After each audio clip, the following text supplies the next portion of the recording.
Ah, how about now? See, this is the bad camera. The bad camera, still bad. Right there. Still bad, the bad camera, much like the Dodger offense today, still bad. And so, yeah, that's going to just be there, apparently because of the streaming software I'm using is unable to put me on stage with this camera turned off without turning off my...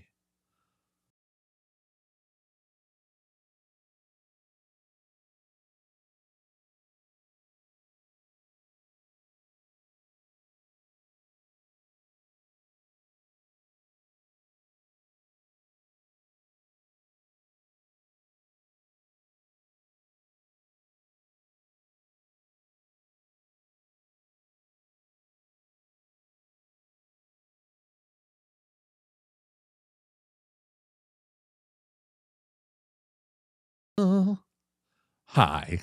Hello, friends. So this is my favorite part, where really you do have to keep that camera on. This is, we're working out the bugs. The beauty of this is that we're working out the bugs, right? And one of the bugs we have here is, I think, within the Restream.io platform, because, boy, we rebooted everything. We replugged in everything. We got the same setup we had for the entire NLDS. And unfortunately, it's still a little wonky. But that's okay. I enjoy this view of me this is a view of me watching the game. This is what it looked like while I was watching the game today. Very sad, as Dave Roberts managed a game into oblivion that was winnable, was quite winnable, if you ask me. And so I'm not really sure what the deal was with the Dodgers today, but we can say this. We can say the Mets have rebounded. The Mets definitely rebounded to even the series at 1 game apiece. Congratulations to your New York Mets, who did not play nearly as poorly as they did in game 1. And we knew that was going to happen, right? We knew that was going to happen. We could tell. I'm going to switch to these glasses because one of the things about getting older is you have different glasses for different things. It's lovely. I love it. It's the best part.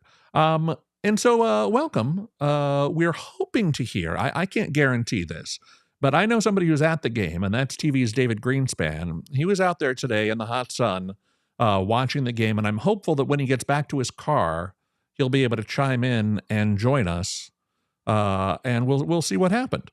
From somebody who was there at the game today. Once again, this is me, live view of me watching the game. Let me see if I can, maybe I could do this. How about that? And I can just keep the little me in the corner and you can still hear me, right? Yeah, that's the good stuff. What about this? Yeah, just a little me right there. Just a little me. Like that. This is, again, for those of you just joining, that's a view of me watching the game stuck on my one camera while I finally figured out how to switch to the backup camera. So let's talk baseball, because this game had a lot going for it. First off, you had your Dodgers coming into the game with this incredible 33-inning scoreless streak from their pitching, which you knew was not going to last. And I said to somebody before the game today, I said, look, they're not going to shut out the Mets for the next 3 games. We know that's not going to happen. The key is going to be, how do they respond when they give up a run? Like, what is going to be, does the pitching crumble from there? Does the pitching rebound? How do you respond to that, right? And so the key for me was that first batter. And when you send Ryan Brazier out there, and we had the best possible Brazier against San Diego, best possible Brazier, no doubt. There's not going to be a better Ryan Brazier than a 4-up, 4-down Brazier. And if you can get yourself one of them 4-up, 4-down Braziers, please do so. And so this time we did not get that. We did not get that. We got a different, regular Ryan Brazier, which is still pretty good Ryan Brazier. I'm not opposed to starting the game with a Ryan Brazier, but it didn't go well right from the beginning, where the Dodgers, and I remember thinking this very specifically, right before the game started. Right before the game started, I thought, you know what? Here's what we need. What we need is to get 1 out in the first inning. We need to get Lindor out. Then they will set the record all by themselves. right? They'll move up to being like the all-time record holder of whatever 33 and a third innings. It'll be a nice round number. And even if you give up a first inning run after that, whatever, at least you set the record. They didn't set the record. They remained tied for the record because there was no way to avoid giving up a home run to the very first batter of the Mets. Now, there was a way to avoid giving up a home run to the first batter of the Mets, and that's don't throw a fastball right over the middle of the heart of the plate. By the way, we're getting an update from Dodger Stadium.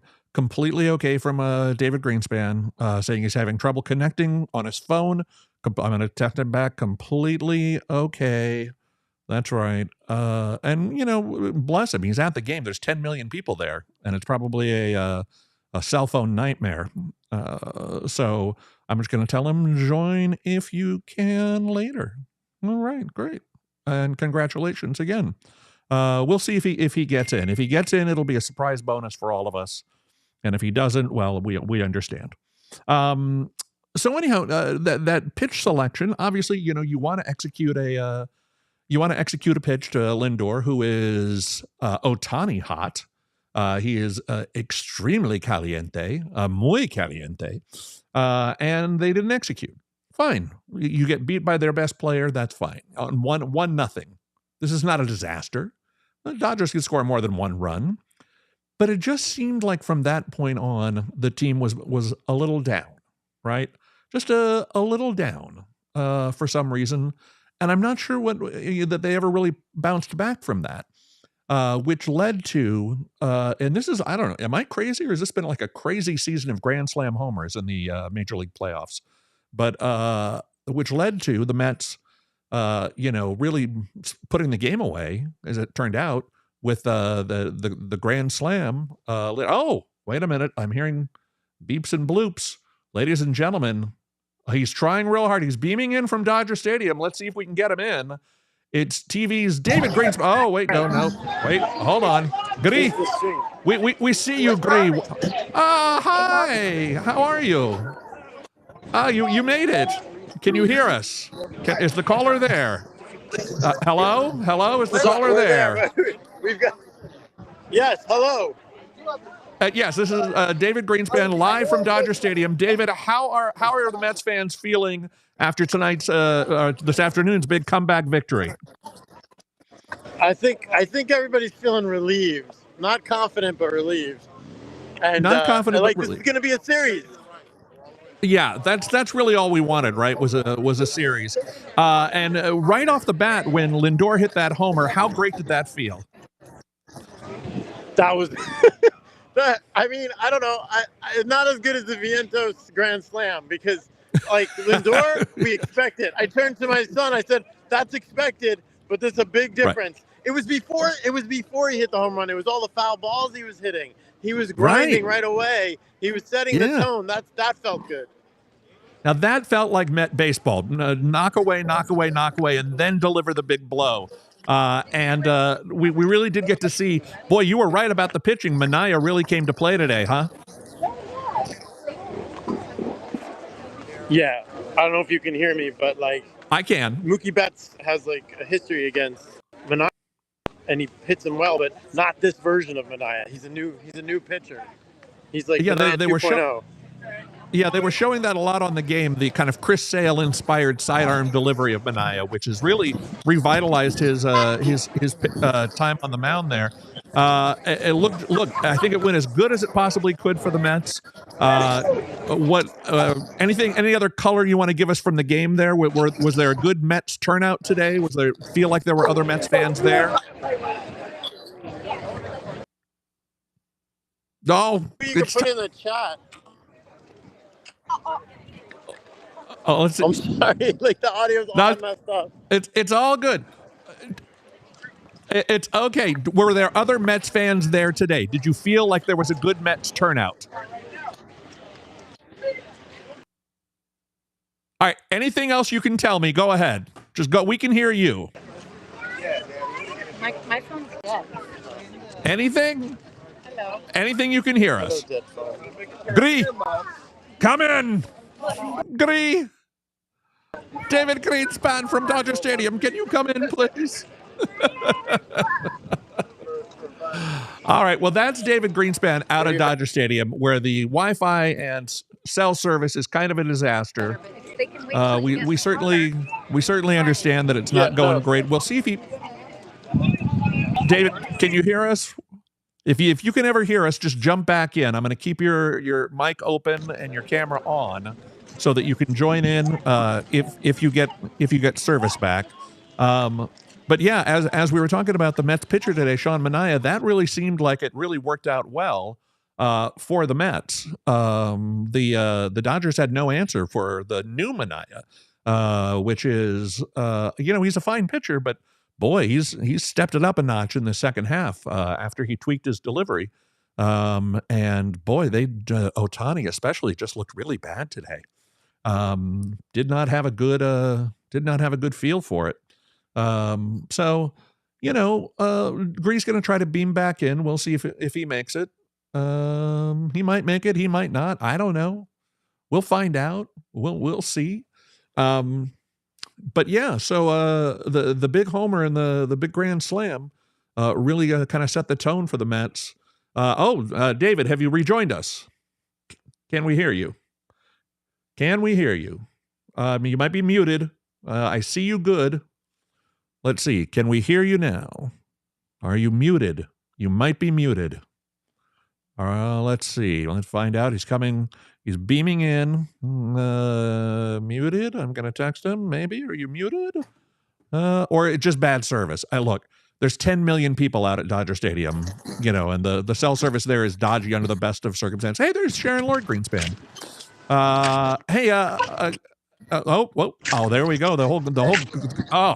This was a 2-on-2 battle, I'm told. 2 Mets fans, 2 Dodger fans. And it looks like the Mets got the best of it today, huh? You got to get a better spot for this, man. Yeah. Tell me, Agree, if you can hear me, tell me what was the Mets turnout today in the stands? Were there lots of Mets fans there? Were there... Gree? Can you hear us, Gree? Yeah. Oh, were there lots of Mets fans? Were there lots of Mets fans today? There were pockets of Met fans, little, maybe like.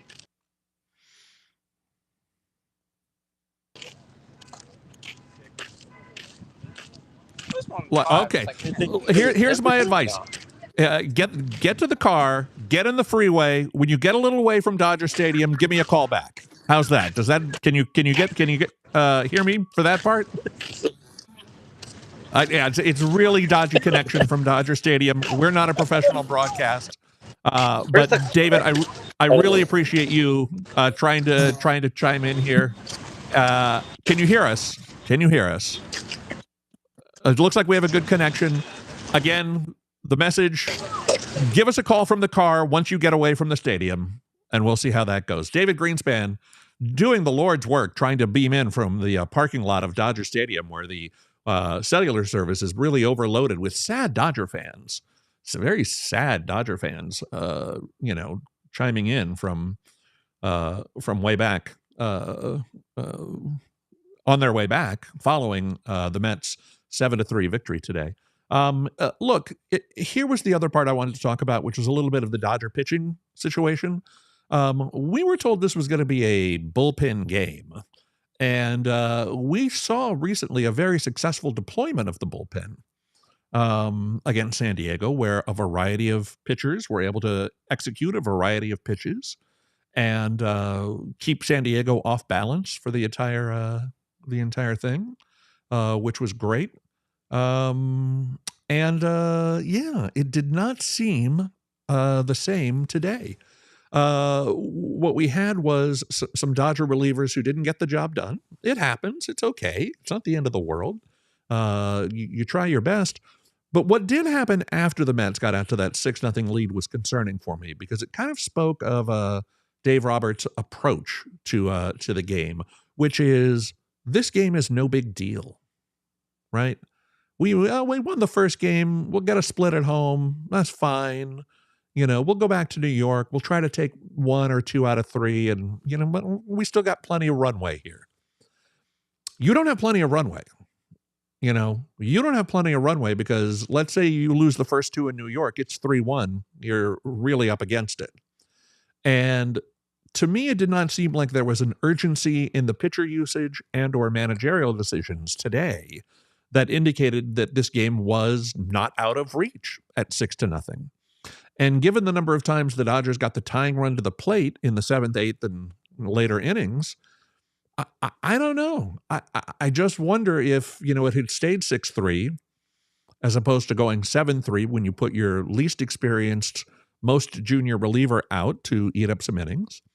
I understand the baseball benefit of that. The baseball benefit of trying really hard to not expose your relievers to the Mets more often than you need to, because the less they see of them, the harder it is to kind of pick up what they're doing out there on the mound. I get that. And that is a benefit. But this is a game of a 7-game series, and it's not unlimited. There is not a tomorrow for this. You need to win every game that you can reasonably have a chance to win. And I thought, especially after it got to be 6-3, given the Dodgers' offense, Dave really went into kind of a weird mode of no, we'll just keep the rookies out there. We'll keep the kids out. We'll see what happens. Maybe they'll get lucky.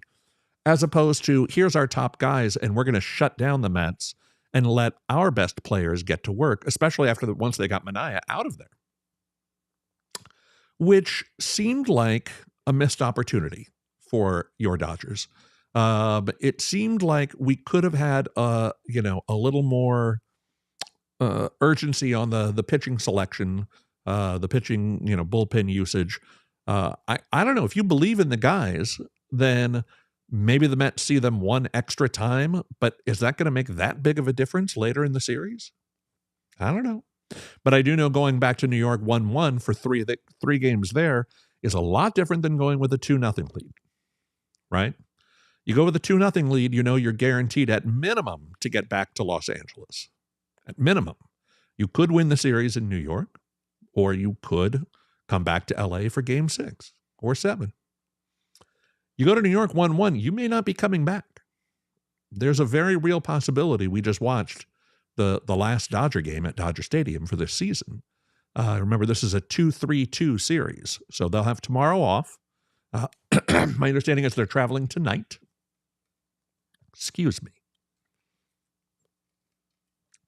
Traveling tonight, showering up, doing the post-game press and stuff, and then hopping on the charter.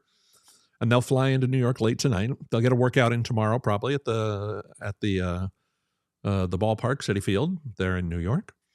And then game 3 is set for Wednesday, where you'll get Walker Buehler for the Dodgers and some Met for the Mets. I'm a Dodgers fan. I don't know who they're pitching. I'm sorry. Santana, maybe? I don't know. Somebody. And so we'll see. We'll see how it goes. It's concerning, obviously. But again, the point I really wanted to stick with was that the Dodgers are never out of a game.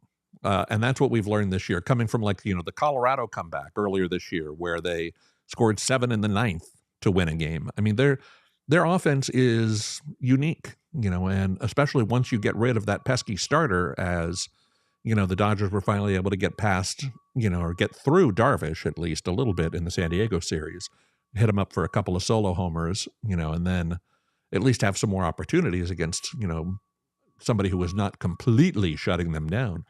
I thought that once they got rid of Manaea today, that the opportunities and the individual matchups, if you look at the Dodgers versus Mets relievers, they've had very good success against some of the Mets critical relievers. 3 for 4 with 2 homers, or 6 out of 8. Versus certain matchups. As the stats kept kind of flashing by there, it definitely looked like the advantage would kind of shift in the Dodgers' favor after we got into the Mets bullpen. And yet, it did not seem to work out for the boys in blue today. So they gave their best. It happens. Day game after night game, always tough. bright out there on the field today, but we didn't see too many balls lost in the sun. We saw a couple lost on the ground, which was interesting. A couple of ground balls that seemed to, kind of just disappear under gloves.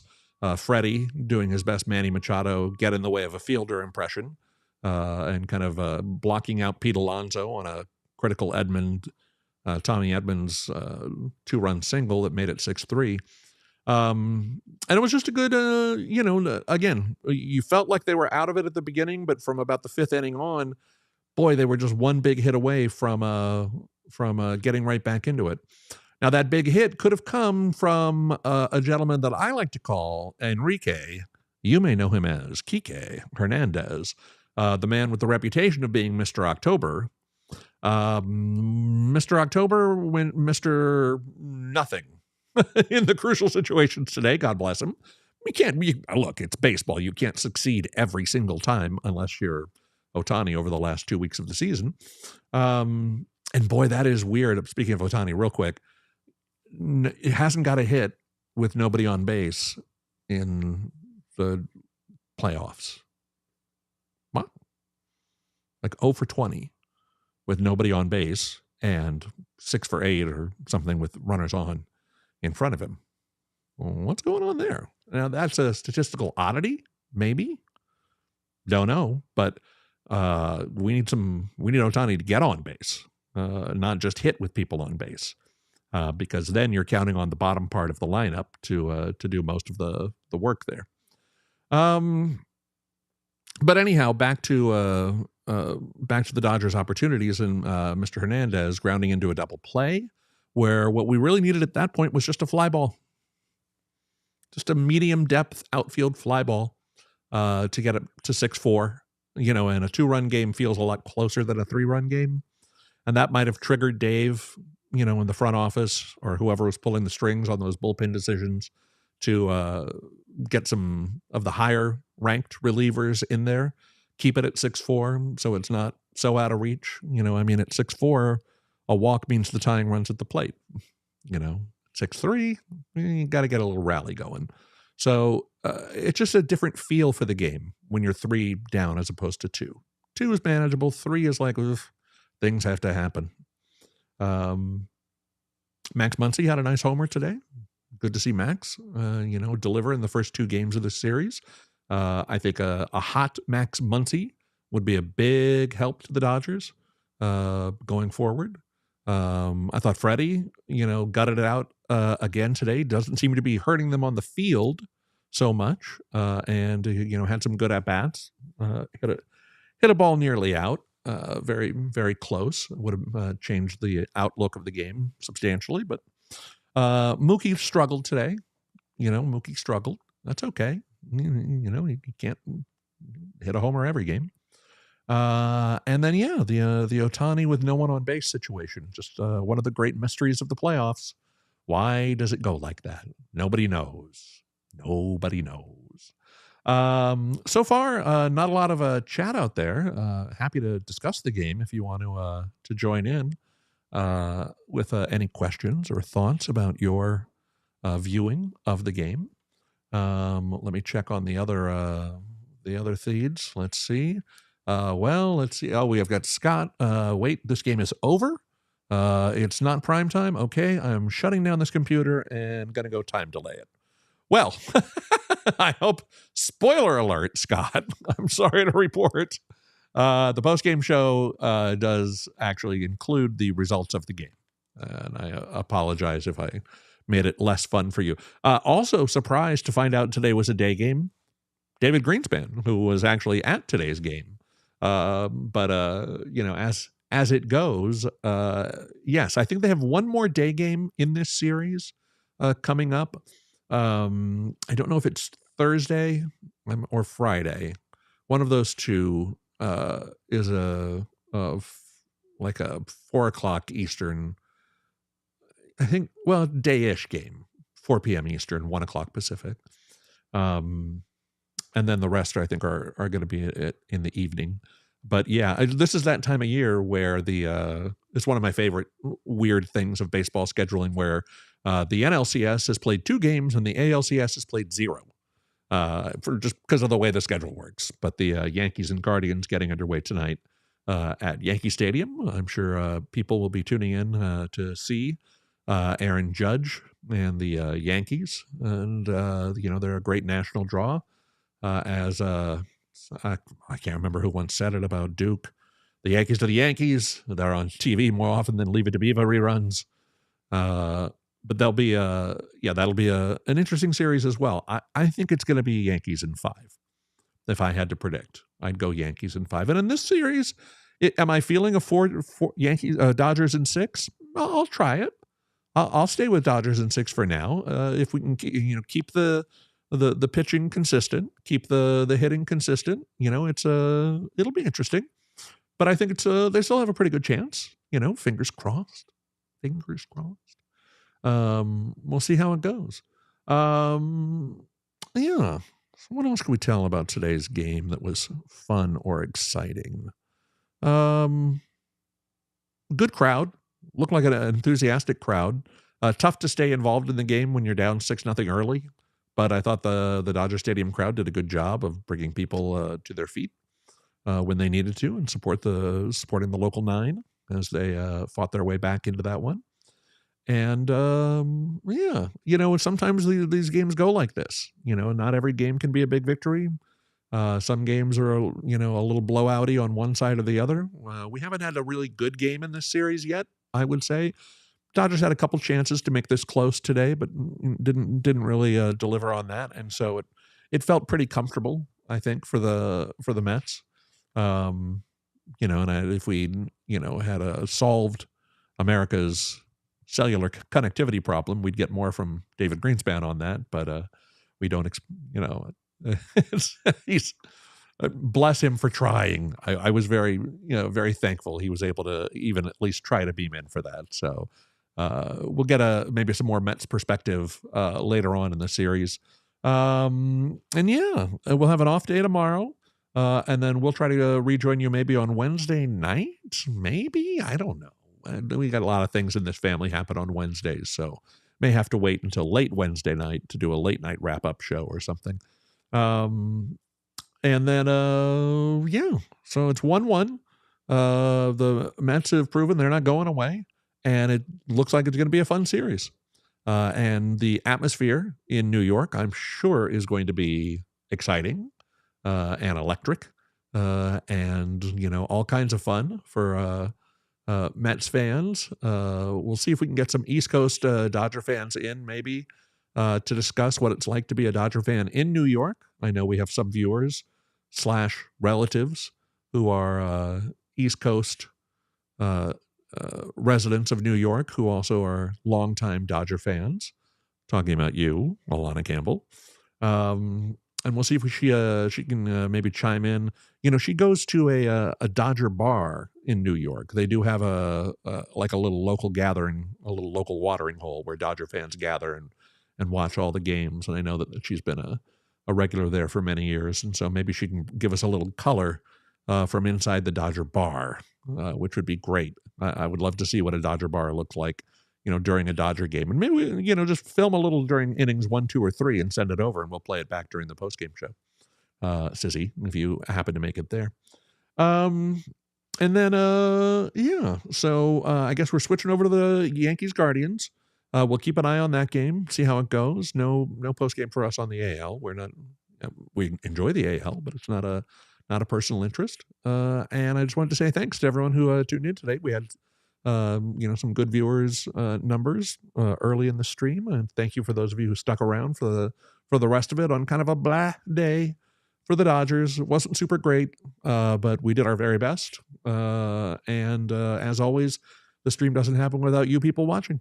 So like and subscribe if you can. Join us. After every Dodger postseason game, we'll try to do a little get together, and we certainly do appreciate everyone for tuning in today. That's it for now. We will see you on Wednesday, and by Wednesday, I'm going to have the other camera working. That's my goal, is to fix the camera, and the Dodgers can fix their offense, and we'll get everything all set up. I did see a couple of people just joined. If you want to jump in with a quick comment, we'd love to do some viewer involvement. If you have any comments on today's game, we've been discussing the Dodgers falling in Game 2 of the NLCS to the New York Mets by a final of, I believe it was 7-3, if I'm not mistaken. And it was a good, a good almost comeback. A lot of opportunity for the Dodgers, but it didn't never really gel. So much like this stream, because of the Wi-Fi / cellular connection issues from Dodger Stadium. I hear a beep. Stand by. Folks, he's made it to the automobile. Let's see if we can bring him in. It's TV's David Greenspan. David, are you there? I'm here with TV's Henry Greenspan. Hi, Henry. How are you? Hello, I'm doing good. How are you? I'm doing great today. Doing great. Well, Mets fans, you are riding in style right now as you cruise home following the thing. Now, I'm glad we have a little bit better of a connection right now. I wanted you to give me some local color from the game. When did you get there, and what was the scene like upon arrival? We actually made it to first pitch. I couldn't believe it. Yeah. Wow. It was beautiful weather, and mostly Dodger fans everywhere. A couple, we'd always give a little secret nod to Mets fans we saw. And I like being near my wife and other son because they're wearing Dodger gear, and so I thought we might be safer. But really, It was a very pleasant atmosphere. There was nothing to be afraid of. We sat down with a very lovely Dodger fan right next to me. He joked when I sat down that he wanted to sit next to the better dressed people. But we ended up talking through the whole game and telling each other little details about our teams that we didn't know, which is kind of like what we're doing now. That's the best. You got to love the people who are brought together by a love of baseball, not just a love of, fanatical, rabid devotion to a certain team. You know, and that's the best part about the game is when it's able to bring people together. Speaking of people bringing together, boy, that top 4 of the Mets lineup really came together today, huh? That's how that's supposed to go, right? With Lindor, kicking things off, and then the others chiming in where appropriate. Well, yeah, I mean, I don't know about the top 4, maybe the top 2.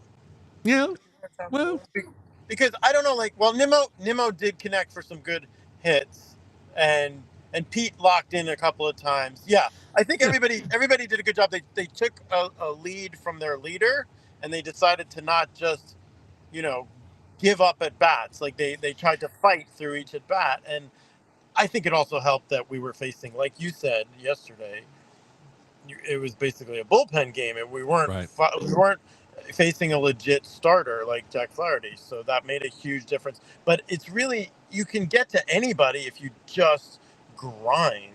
Yeah, the patience and the ability to work deep into counts. I think even the grand slam was after about the 9th or 10th pitch, right? Right, that's right. Yeah. Vientos was fouling off a ton of pitches. Yes. Yeah, not a lot of swing and miss from the Mets today. They were able to put the bat on the ball at least until they could get the pitch they wanted. And some of the Dodger relievers really weren't able to execute, I think, what their plan was. And so, look, that's credit to them, all credit to them. That's a great, like you said, a gritty kind of gutsy way to stay in account, and get what you need to get done. Tell me about the atmosphere in the stadium after it got to be 6-0 Mets. Dodger fans are notoriously kind of fickle or low energy. Did it feel like it took a couple of innings for the Dodger fans' energy to come back, or what did it feel like in the stadium?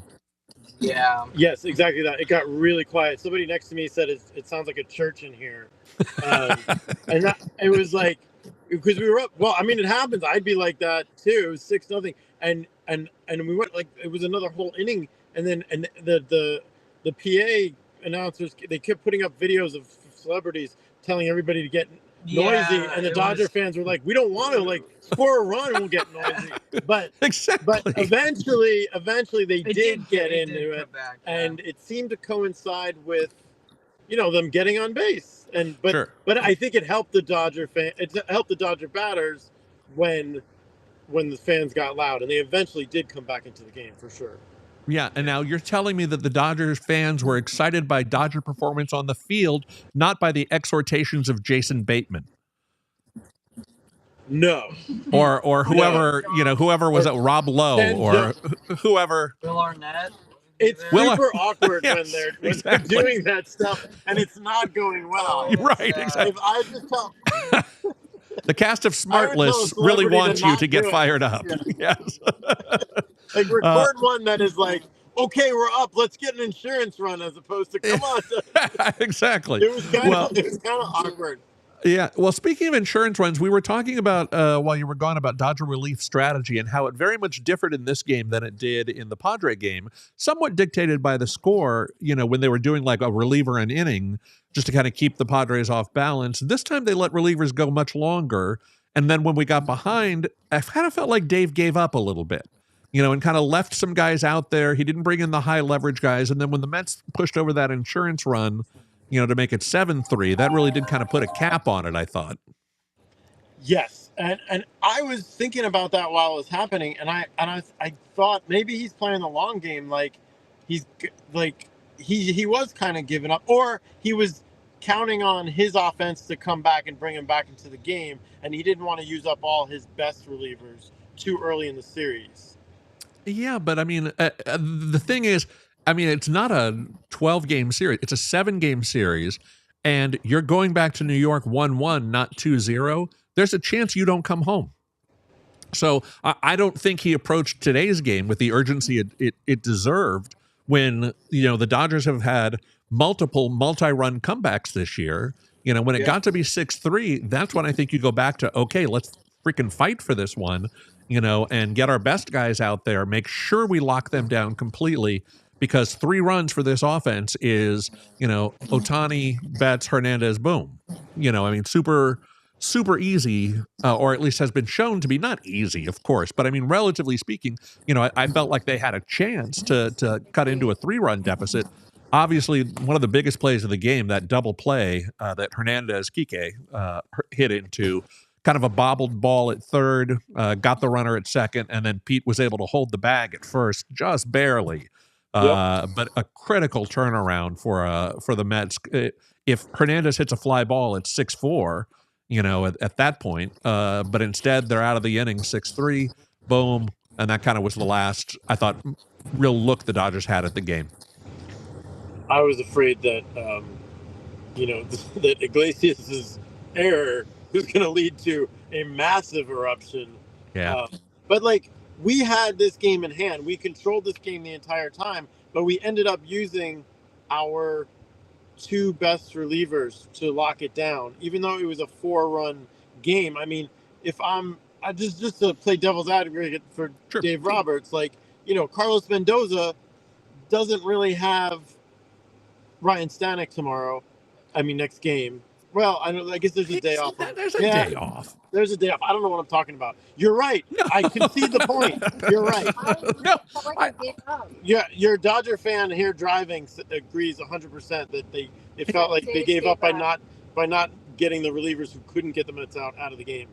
Yeah, when he left the kids in for lengthy periods and then brought in their kind of lowest man on the totem pole for the 8th and 9th innings, it's like, well, are we trying, or are we just like, yeah, we're gonna phone this one in, keep our powder dry, and then that's what it felt like. What did you think about Pete Alonso stealing second? Critical and smart. In terms of the Dodgers defending it, and I may not have. I think I may have been moving to the streaming setup exactly when it happened. Give me a little more on that play, because I don't think I saw that he got to second. I didn't exactly see the play. I don't. Well, it just felt like they weren't paying any attention to him whatsoever. Granted, it's Pete Alonso. You're not expecting him to go, but he noticed that Hernandez, the pitcher, wasn't paying him any attention. So he got a running start well before the guy even started his delivery, and none of the fielders, neither the shortstop nor the second baseman made a move. It was like defensive indifference, which seemed crazy because, like you said, Mookie and not Ohtani, but Mookie and Freeman and Teoscar are coming up, and a 4th run is huge, but they played it like they just couldn't care less about that run. Yeah, overall lack of urgency just seemed to be the theme of the day, and I don't know if that was, it's a long hot day in the sun and we're tired and let's just go to New York 1-1. I don't know. You just never know with these things, what's going on. Hey, listen, I'll tell you one thing from the chat that I saw from one of my Dodger chats. Molly Knight, sorry, I shouldn't probably out her like this, but a Dodger reporter with inside sources was talking about the decision to keep Landon Knack in for as long as he pitched today, and indicated that may have come from higher up than Dave Roberts. That Dave may have been down with the 1-1-1-1-1 plan, but that the front office wanted to see more innings out of Knack today. Continuing this kind of ongoing battle between Dave Roberts, who we all think is a terrible manager, but how much is he doing? Because how much of this stuff is him just implementing the front office plans of, look, this is what the stats say. This is why we got these guys.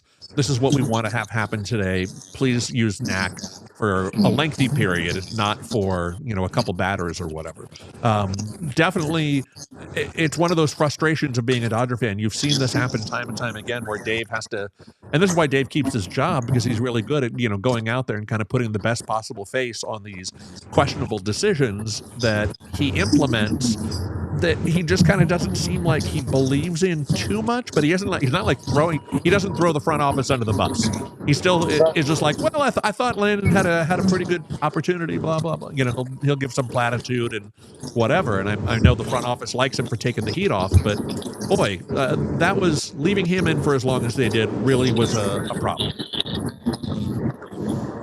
That's frustrating to hear because that's good. That's a baseball, and there's been a lot of reporting this year on how David Stearns came in and told Carlos Mendoza, "You're allowed to use your gut." Right. He's empowered him to do that, and the guy seems to have a real knack for it. And I'm sure he's not the only one. But if all these managers are being hamstrung to not go with what they saw, I mean, I remember when the Dodgers won the World Series and the Rays took out Blake Snell. You remember that? Yeah. That's like that's the ultimate example of that. Right. Like everybody watching the game knows that the Dodgers cannot touch Blake Snell, and then that was it. Yep. No, it's that ongoing battle. I mean, I think it started at the Moneyball era, encapsulated perfectly in that movie. If people saw it, Billy Beane telling the scouts, sorry, this is the way we're going to do it. And I still think that battle is continuing in a lot of the decisions we see made on the field by teams that are kind of committed to a certain way of playing baseball. But again, difficult to argue because they had the best record in baseball this year. So, it's the difference between, like, do you want, and that is a perfect example, statistical sample size of 162 games, they got the best record. But in 7-game chunks, you have to manage differently. There has to be more urgency, and I never feel that the Dodgers have that urgency. In their more recent postseason runs, they're always, last year against Arizona, Dave was talking about how in Game 4, he wanted to be careful because he was still saving somebody for Game 5.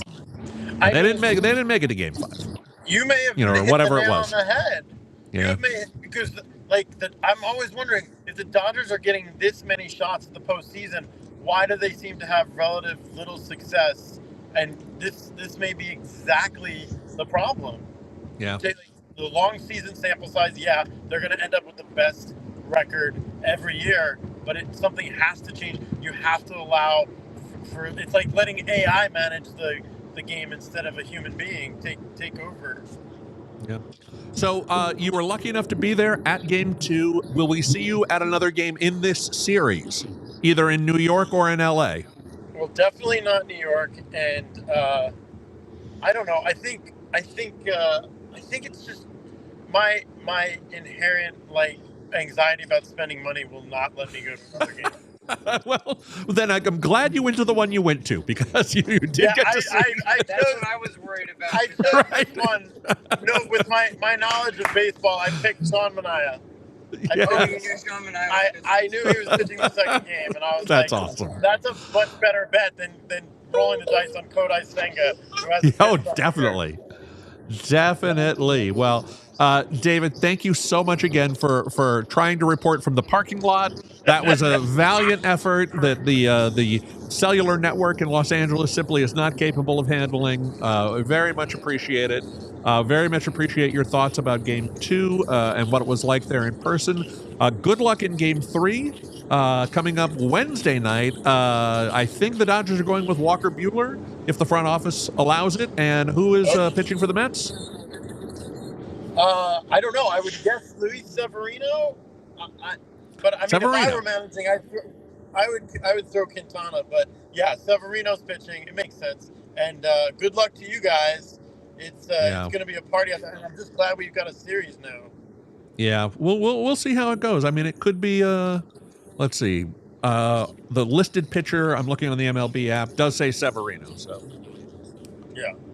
Yeah, so but Buehler and Severino, that's coming up at 5 o'clock our time, Pacific time on Wednesday. As I mentioned, maybe when you were between streams, Wednesday, a big night in the Campbell family. We've got play rehearsals, we've got basketball practice, all manner of things. Maybe you and I can get together for a late night stream to kind of recap the night, but probably not like right after the game is over. If you're interested, better, yeah.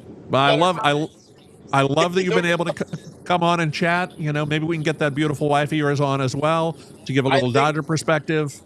That would be great. I would love to do it with her, and that would mean she'd have to watch the game, more of the game with me. Yeah. That would be lovely. That would be lovely. Well, America's favorite Dodger Mets couple, David Greenspan and his beloved chauffeur Sharon. We really appreciate the two of you going through the trouble. Oh, there she is. Driving. Don't drive angry. Don't drive angry. Yeah. Well, it was a tough day for Dodger fans, but a good one for Mets fans. And we certainly do, again, appreciate, Dave, you checking in with us. I appreciate it. Thanks for having us. All right. Take care, guys. We'll see you soon, I'm sure. All right. Bye. That's David Greenspan joining us from the road as he heads home from a Met victory. Mets over the Dodgers today, 7-3, your final. See, I'm glad we stayed on a little longer. He was able to join us from the road home when he finally got some cell service, which was great. Okay, well, that is really, now it really is going to wrap it up. Let's go keep an eye on the, let's see, what is the other game going on? You got your Yankees and your Guardians, I believe, if I'm not mistaken. We'll take a look. That game is into the bottom of the third. And so far, no score in New York. So you haven't even missed anything. If you want to go over and watch that one, you still have an opportunity. All right, that's it for this edition of the NLCS postgame show, presented by nobody, asked for by nobody, but I present it anyway. Sponsorships available, I guess is what I'm saying. And Mountain Dew, if you're listening, I'm still drinking.